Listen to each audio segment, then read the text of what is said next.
ہم وہی کہیں گے جو ہمارا دین ہم کو بتاتا ہے، عمل کرو تو تمہارا بھلا ہے۔ مرد اور عورت کی نماز میں کیا فرق ہے؟ مرد اور عورت کی نماز کا فرق جاننا یہ مردوں کے لیے بھی ضروری ہے اور عورتوں کے لیے بھی ضروری ہے، تاکہ کوئی مرد اپنی نماز کے کسی حصے میں عورت کی طرح نہ کر بیٹھے اور کوئی عورت اپنی نماز کا کوئی رکن وغیرہ مرد کی طرح نہ ادا کر لے۔ تو دونوں کے لیے ضروری ہے کہ مرد اور عورت کی نماز میں جو چیزیں جدا جدا ہیں، جن چیزوں میں فرق ہے، ان کو یاد رکھیں۔ تو اس حوالے سے فقہاء کرام نے جو تفصیلات بیان فرمائی ہیں، ان میں غور کرنے سے یہ پتہ چلتا ہے کہ مرد اور عورت کی نماز میں کئی طریقے سے فرق ہے۔ سب سے پہلے تکبیر تحریمہ، یعنی نماز شروع کرتے وقت میں اللہ اکبر کہہ کر کے جو ہاتھ باندھے جاتے ہیں، تکبیر تحریمہ کہی جاتی ہے، اس میں بھی فرق ہے۔ مرد اپنی ہتھیلیاں تکبیر تحریمہ کے وقت آستین کے باہر رکھے، اور عورت کے لیے حکم یہ ہے کہ وہ ہتھیلیاں آستین یا چادر کے اندر رکھے۔ دوسرا فرق یہ ہے کہ مرد دونوں ہاتھ کانوں تک اٹھائے اور عورت دونوں ہاتھ صرف مونڈوں تک اٹھائے، کانوں تک نہ اٹھائے۔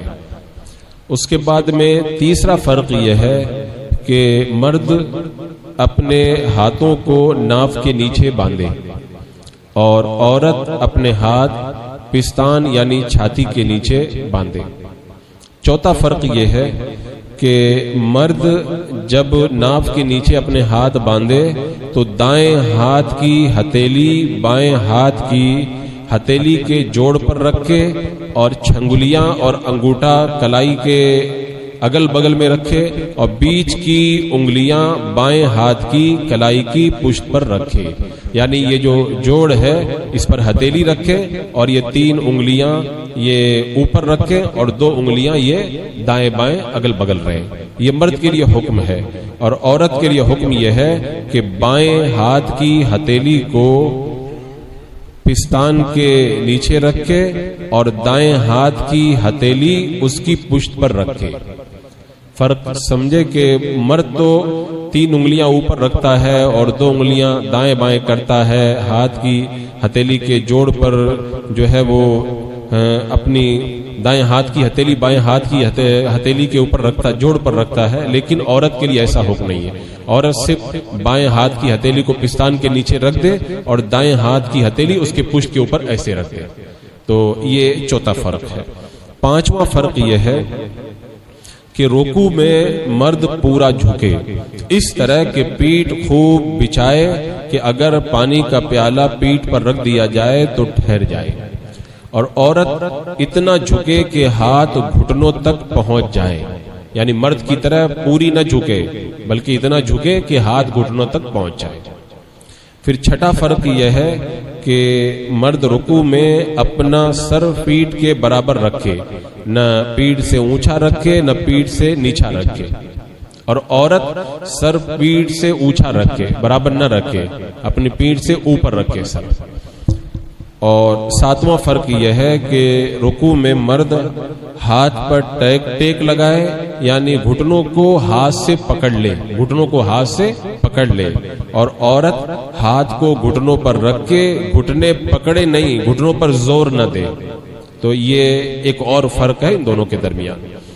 آٹھواں فرق یہ ہے کہ مرد رکوع میں گھٹنوں پر ہاتھ رکھے تو انگلیاں خوب کھلی ہوئی ہوں، انگلیاں کھلی ہوئی رکھے، کشادہ رکھے، اور عورت انگلیاں کھلی ہوئی نہ رکھے۔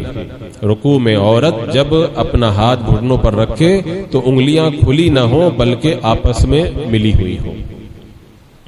نواں فرق یہ ہے کہ مرد رکوع میں ٹانگیں نہ جھکائے بلکہ ٹانگیں بالکل سیدھی رکھے، اور عورت رکوع میں ٹانگیں جھکی ہوئی رکھے، بالکل مردوں کی طرح سیدھی نہ رکھے۔ پھر 10واں فرق یہ ہے کہ مرد جب سجدہ کرے تو پھیل کر کشادہ ہو کر کے سجدہ کرے، اور عورت سجدہ کرے تو سمٹ کر کے سجدہ کرے، کیونکہ عورت کے لیے پردے کا حکم ہے تو وہ سمٹ کر کے سجدہ کرے۔ پھر 11واں فرق یہ ہے کہ مرد سجدے میں بازو کو کروڑ سے جدا رکھے، پیٹ کو ران سے الگ رکھے، ران کو پنڈلی سے الگ رکھے، اور عورت جب سجدہ کرے تو بازو کو کروڑ سے ملا دے، پیٹ کو ران سے ملا دے، اور ران کو پنڈلی سے ملا دے، اور پنڈلی کو زمین سے ملا دے، یعنی پوری طرح سمٹ کر کے سجدہ کرے۔ پھر 12واں فرق یہ ہے کہ سجدے میں مرد کلائیاں اور کوہنیاں زمین پر نہ بچھائے، بلکہ ہتھیلی زمین پر رکھ کر کلائیاں اور کوہنیاں اوپر اٹھائے رکھے، زمین پر ہاتھ نہ بچھائے۔ اور عورت کے لیے حکم یہ ہے کہ جب وہ سجدہ کرے تو اپنی کلائیاں اور اپنی کوہنیاں زمین پر بچھا دے، زمین سے ملا دے، مردوں کی طرح اٹھا کر کے نہ رکھے۔ اور پھر 13واں فرق یہ ہے کہ جب اتحیات میں بیٹھے تو مرد بایاں قدم بچھا کر اس پر بیٹھے اور دایاں قدم کھڑا رکھ کے، اور تمام انگلیاں پاؤں کی قبلہ کی طرف ہوں، اور عورت کیا کرے، دونوں پاؤں دائنی طرف نکال دے اور بائیں سرین کے بل زمین پر بیٹھ جائے، بائیں سرین کی بل زمین پر بیٹھ جائے۔ اور 14واں فرق یہ ہے کہ اتحیات میں جب مرد بیٹھے تو ہتھیلیاں ران پر رکھے اور انگلیاں اپنی حالت پر چھوڑ دے، نہ انگلیوں کو ملائے نہ انگلیوں کو کھولے، اصلی حالت پر انگلیوں کو چھوڑ دے۔ اور عورت کے لیے حکم یہ ہے کہ ہتھیلیاں اتحیات میں جب بیٹھے تو ران پر رکھے اور انگلیاں ملا کر کے رکھے۔ یہ جو موٹے موٹے 14 فرق ہیں ان کو میں نے آپ کے سامنے رکھا۔